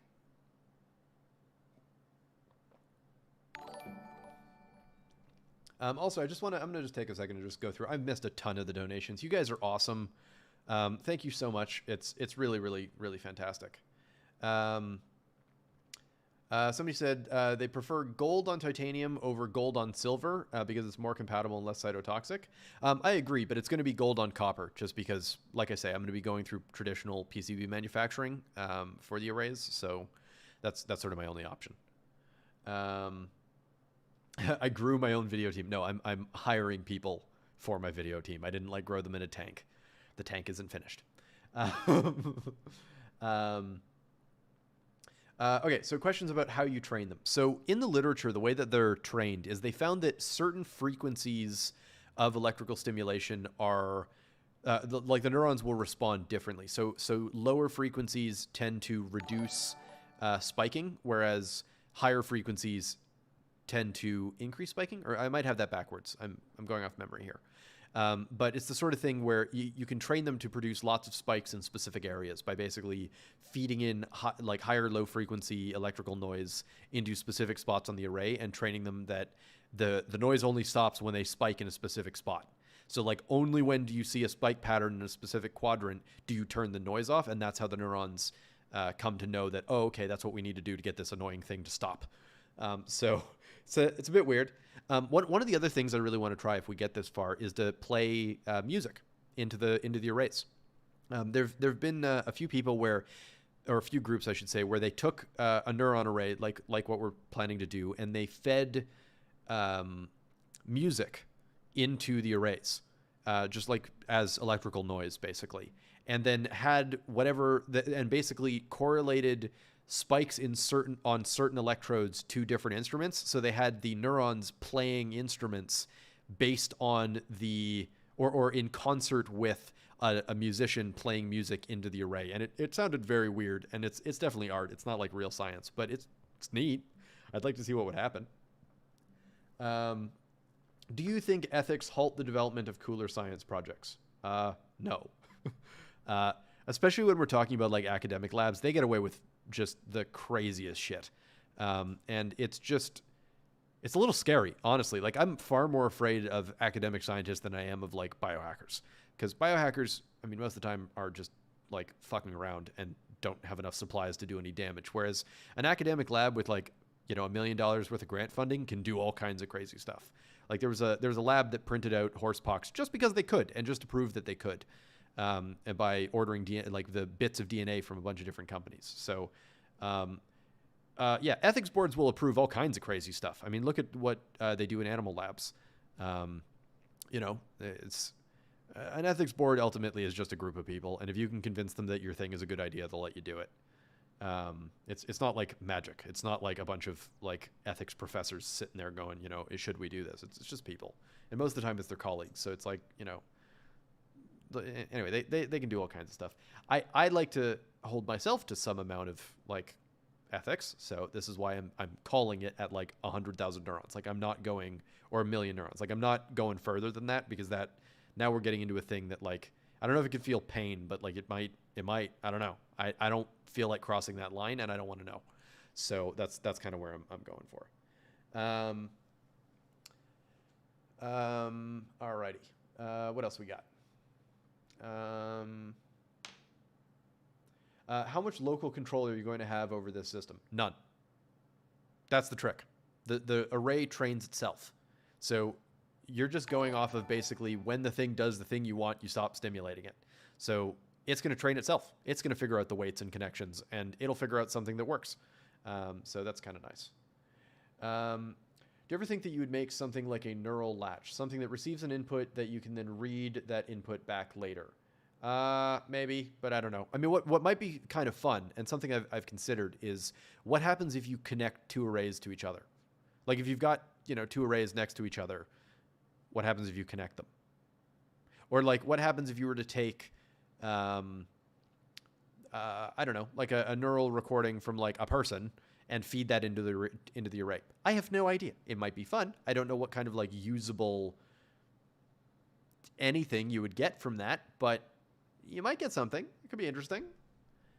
It says, what kind of creature are we talking about with 100,000 neurons? A bee. Like a large fly. Like something that, you know, nobody really cares about so much. How are you planning to control contamination of the cells, i.e. neurons? Penicillin, streptomycin. Here, I'll go back on the thing to where here we go. So this is the growing step that I talked about near the beginning of the stream. One of the things you'll notice in the growth media is 1% penicillin streptomycin. So not only is this will basically prevent any bacteria or any of that other stuff that gets in there from growing, but also all of the culturing is going to be done in a flow hood. I have a proper like laminar flow hood now, so I can actually do very sterile cultures. I have to for my work. So sterility is just the base state of biology. So that's controlling contamination isn't something I'm too worried about. But yeah, I'm going to go all the way back to the end. Boop. All right, there's the end. Okay, I'm going to just go through some of the other donations, see if there were any other questions that I might have missed. I'm not seeing too many. And again, thank you everybody for kicking in. It really is greatly appreciated.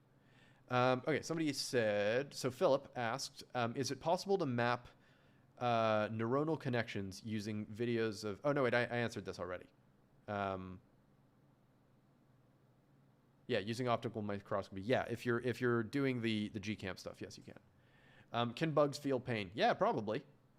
I mean, almost certainly. Like there's a bunch of neuron studies where they'll train insects to respond to like a pain stimulus, where they basically shock them.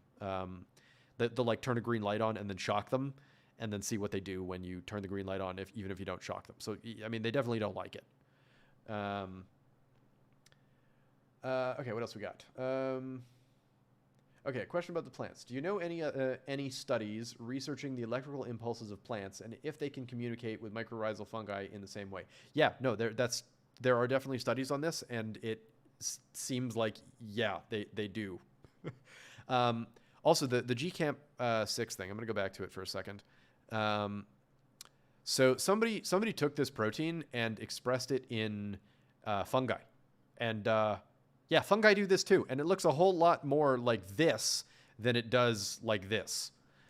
So that's pretty weird. Also, there was a bunch of electrophysiology studies where they basically just stuck a bunch of electrodes into different mushrooms. And you could do a thing where if you had like a block of mushrooms and a bunch of like mushrooms fruiting at the top, if you stick an electrode into one of the mushrooms and then like hold a flame up to a nearby mushroom, you'll actually detect what looks a whole lot like an electrical, like an action potential in the other neurons. Like they're neurons, the mushrooms.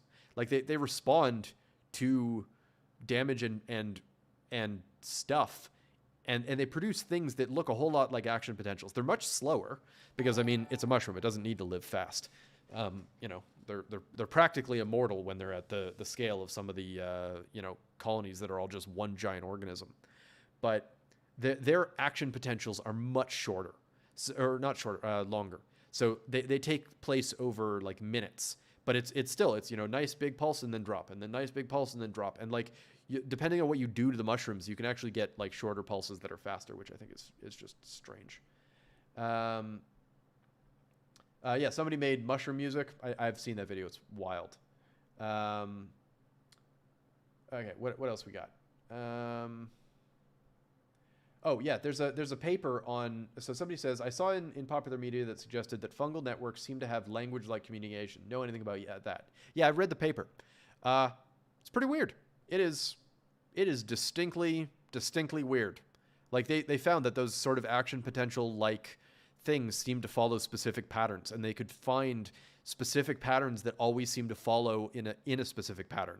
So you'd get like a specific spike pattern and then a pause and then a different spike pattern, and they always seem to happen in a certain order. And like depending on how they were ordered, it was almost like the words, for lack of a better, or phrases of mushroom neurons, which is just it was weird. It was a lot of math that I didn't really understand, but I mean, just seeing the graphs of it was just crazy.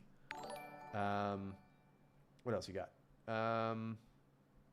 So are you going to make a video on this topic or just live streaming? No, I'm probably going to do, like, the plan is to do videos. I'm also going to be doing more Whose Gene Is It Anyway streams soon. I'm not going to be doing it where I like draw an idea from a hat. I want to take the time to really like research the ideas, so that way I can do more like this, where I have all my stuff planned out and it's less rambly. And I you know, I've got my plan. I can just go through step by step, and I'll show you how I do the design and stuff. But I want to have all my material prepped in advance. So I got talking with a lady named Billy Rubin on Twitter, which, by the way, you should go follow me on Twitter. Fair warning, it's a little political. But anyway, we got talking, and she basically asked, is it possible to make a birth control that is genetic? And you know, my initial response was like, that's probably a bad idea, because that's a really good way to like, because birth control is hormonal, and I mean, if you screw that up and you get the dose wrong, like, you're gonna kill someone. But I did have the idea of, all right, so it's not a good idea to actually do to somebody, but could you actually engineer it? And my idea was, could you make a light activated birth control? So basically and then I got thinking about it more, and I'm like, okay, well, if you used a little bit of genetic logic and built like a genetic flip-flop, you could basically make it triggered on a pin code.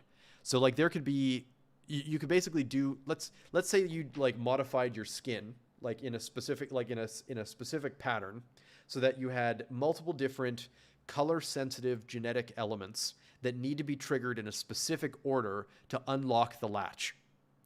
And only when you unlock the latch does it turn prednisone synthesis off. So that's something that, I don't know. I think it'd be fun to do the design. But like you could make like pin code activated birth control, which I just thought, I don't know. I thought that was cool. I don't know if it's a good plan. Like, I would never suggest anybody actually do this to themselves, but as a thought experiment, I think it's interesting. Also, like, don't do that. Don't try and genetically modify yourself. I mean, period, especially if you don't know what you're doing. But also, don't do it with hormones. Like, that's a really good way to end up dead. Just don't do it. Don't do it. You'll die. Don't do it. I get emails about this all the time of like, could you, do like transition stuff genetically? I'm like, yeah, probably. Don't do it. It's a bad plan. You'll die. Like, it's too hard to control. Like, it's one of those things you really got to get the dose right.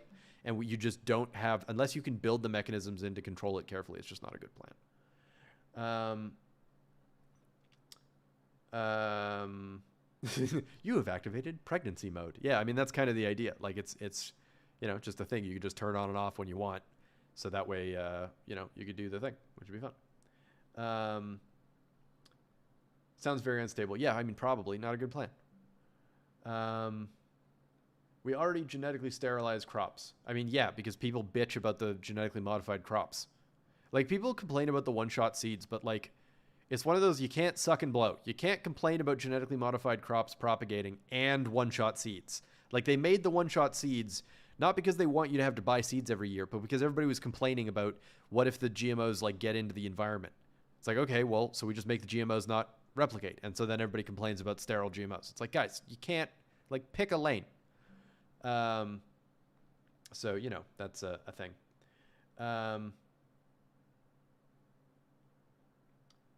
Yeah, I mean, somebody like, it's basically the thing of like Oryx and Crake, which I'm not going to do that. I'm not a monster. All right, what else we got? Any other questions about the Neuron project? Thoughts, comments, concerns, quandaries, queries, quintessential quips? I'm out of thing.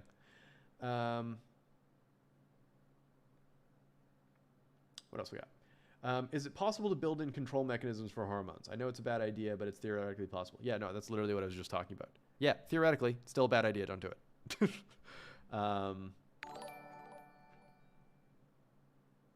What do you think about atterazine? I have no idea what it is, so I have no strong thoughts. What else we got? Can you make a meat berry again? I mean, can I? Yes. Will I? No. Next time, I'm making kale lungs. You think I'm joking? I'm not.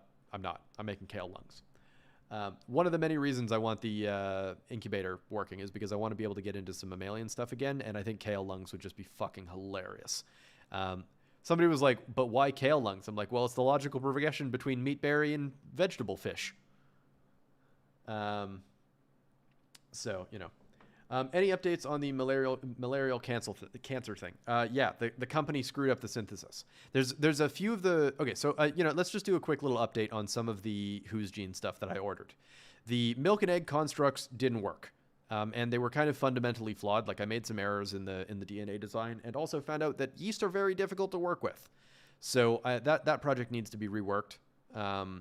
Basically, it did technically work. Like the yeast did produce the milk proteins and egg proteins, but it's at such a low level that I couldn't like brew the cheese omelet that I wanted. So I never made the video because there's nothing to see. Like I physically cannot produce enough of the protein to actually do the thing. So it's not interesting as a video. And so that's kind of why that didn't go anywhere. I've been meaning to redo it, but like to do it properly, I'd have to be able to get high level expression either in yeast or in E. coli. And if you do it in E. coli, it comes with all the problems of it's in E. coli. So I haven't really found a good solution to that, which is why I haven't done that one. And the other one that I ordered was the Brainbow yeast, which that also failed in synthesis. That was annoying. And the malarial cancer thing failed in synthesis. So I'm going to be reordering that in a simpler format from a different company. But again, one of the reasons I want the mammalian incubator is so that I can get back on those projects. Like a lot of these projects were just put on hold because I just didn't have the facility to do them. But I do now, so, Oh, excuse me. I got hiccups now. Man, hiccups are the worst. Anyway. Okay, we just got... Okay, another thing. Any more questions? What else we got? For the Neuron project, are you going to be releasing data recorded, source code, etc. under Commons GPL? Yeah, that's the plan. I'm gonna upload everything. It's all gonna go on GitHub. It's all gonna be open. Again, I see no need to commercialize the thing that I'm making because ultimately I'm mostly using other people's work. So like I couldn't patent it even if I wanted. Not that I would. But so yeah, no, it's all going to be open. It'll all be available. What else we got? There's a hair growth process where they inject cells into your scalp. Is it possible to modify these to express fluorescent strands of hair? Okay, so the hair growth thing is called platelet-rich plasma therapy. It actually works surprisingly well, and I'm tinkering with it. We're not getting into that right now. But it's not a way to actually modify the cells. If you wanted to just modify the cells to make like fluorescent hair, that's actually pretty easy. You'd basically want to go in and knock out the melanin production in the follicle cells and simultaneously express some other marker. I mean, you could just do a fluorescent protein or a chromoprotein, and then you could like get blue hair. That'd be pretty easy. Yeah, so yeah, no, that's doable. It's just not, it's not doable in that particular way. But yes, I absolutely, if I were so inclined, could make your hair blue. I'm just not going to because, I mean, don't test on humans.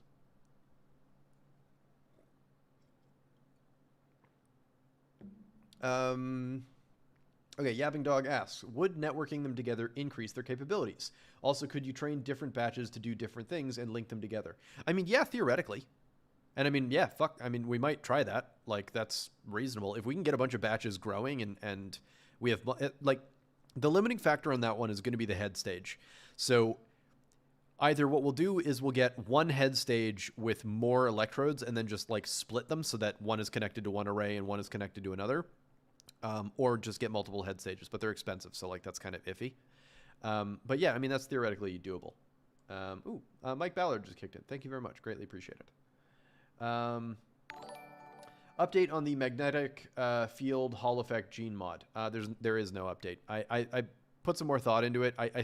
I might revisit that for a Who's Gene episode though. Like I say, I want to start doing streams again. I'm believe me, the only person who's more annoyed that there isn't more content on my channel than you guys is me. So, you know, more streams, and I'm also going to be getting into shorts. I am not like a TikTok person, but I'm going to learn because that is just the way that the world is going these days. And I think there's so much content that I can make that makes sense in a TikTok format that just doesn't make sense to do a whole video on. So one of the first that I'm going to be doing is I keep a bioluminescent nightlight next to my bed. It's made out of Pinellus stypticus fungi, just growing in a jar. I say it's a nightlight. It's not like it provides any significant amount of light, but it's just cool to like look over next to my bed every day and be like, oh look, there's a jar of glowing stuff there. That's neat. But I don't think there's enough content there to make like a whole video. So that's going to be like a short, maybe either a minute and a half, that kind of thing. But yeah, so I'm planning a whole bunch more short form content that's just like quick, easy, snappy. I'm also planning to do a bunch of short form genetic engineering content. So like, here's bacteria, here's DNA, let's put them together, see what they do, bing, bang, boom, make a bacteria do a thing, like make it green. And or like the next one is like, okay, we've got a green bacteria, I'm gonna extract the GFP and turn it into a laser. Like there's a lot of stuff that I've been working on that I'm just trying to get out and just trying to get the videos done, but they're just getting them right has been the thing that's holding them up for the most part. Like I'm presently working on an update to the Opal project that I've been working on for frickin' months, and it's just so slow. Like Opal takes frickin' ages to grow. So it's just a slow project. I physically can't get the video out faster because I just got to wait for Opal to settle, and it takes weeks at a time for every single test. But that video is going to be opalizing bone. So I'm going to be starting some of those trials this week, which I'm pretty excited for. Any chance for a little reveal of what you have planned for the T-Rex bone? Yeah, that's pretty simple. It's basically just proving that there's still viable collagen inside the fossil.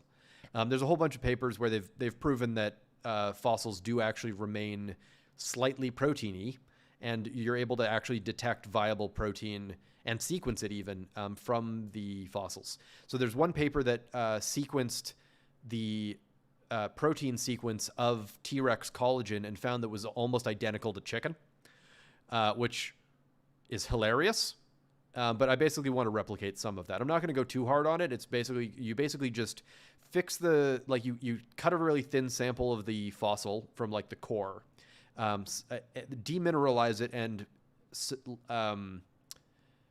what's the word? Embed it in paraffin so that nothing moves around. And then you stain it with antibodies to basically prove that there's collagen there and some like collagen specific dyes and stuff. So that's pretty cool. What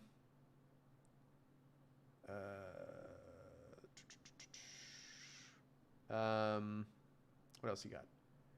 Could you make Pinellus produce more glow? Yeah, give it more oxygen, but there's kind of a limit. Beyond that, no, not really. What else we got? What do you think of DNA project using light bug stuff? I assume you mean fireflies. I have a construct that makes bioluminescent glow like in my freezer. Like it works great. I can't actually talk about that project yet. Like I said, I mentioned it earlier in the stream, but I'm not going to talk about that project yet because there's another company involved, and I can't say more. But it'll be ready when it's ready, and it's going to be dope. Um, about the Neuron project, have you thought about directly integrating them into computer architecture like branch prediction? No, that's too hard. The reality is I don't think these arrays are going to be capable of anything even close to that. What else you got? How about growing small pyramid-like structures like the wings on beetles? Also very difficult. Anything that involves growing structures precisely is unbelievably difficult. The closest thing that I would see to that is I've been looking at some circadian clock circuits that basically allow you to periodically produce proteins. So if you're using a motile bacteria or just one that is going to grow and spread on the plate, you can make it produce colors rhythmically. So you can get like a stripe pattern out of a bacteria, which I think would be cool. But in terms of actually growing like structures, that's really hard.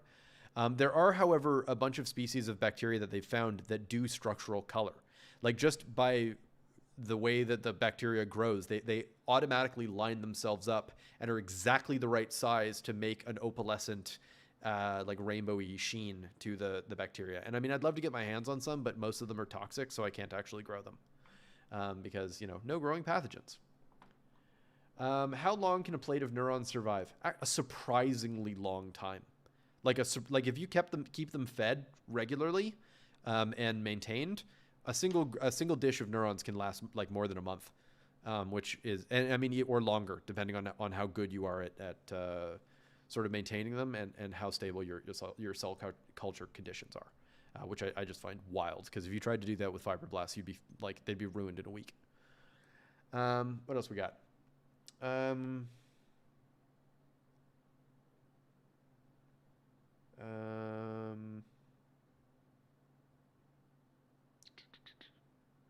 Bioluminescent construct in plant cells. So a couple of people I know are working on that. And the DNA is available on, and I have the DNA. It's in my freezer.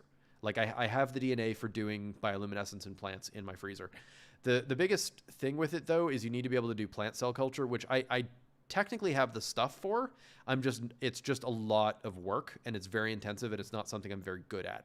So yes, I could theoretically do it, and I might someday, but I have too many other projects going right now to really be able to dig into plant stuff. I want to at some point, but in all likelihood, I'll have moved labs again and hired a whole bunch more people before I can actually get to bioluminescent plants, just because of the nature of how like resource intensive it is.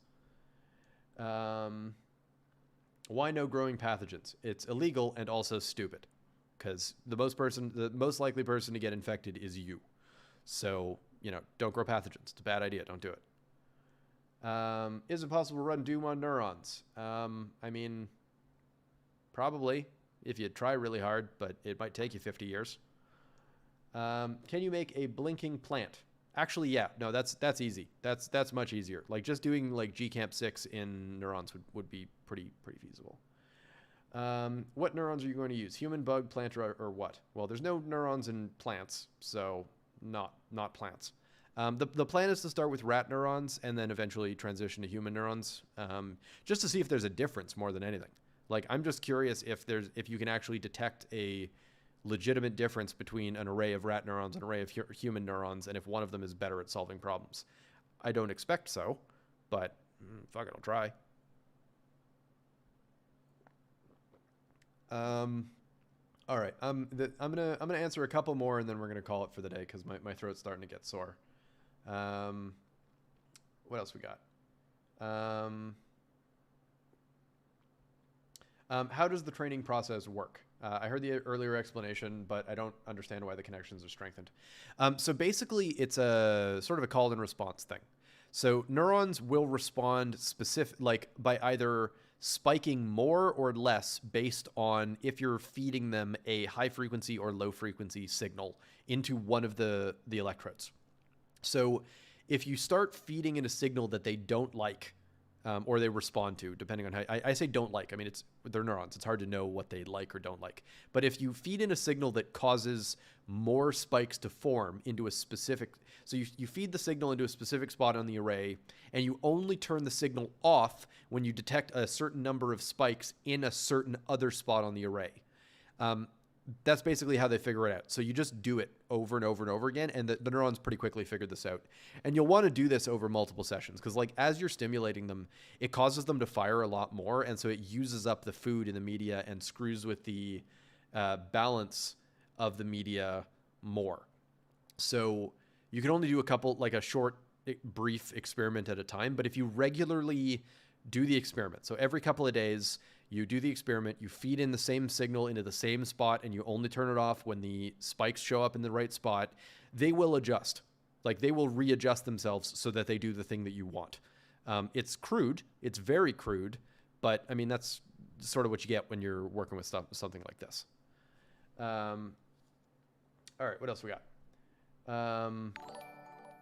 Is the blinking plant an oscillator, or running some kind of cycle? Like, would like to see DNA programming. Blinking plant would either be based on a circadian rhythm thing. So it's really only turning on and off versus like when, okay, dude, just chill. So it would only be turning on or off when,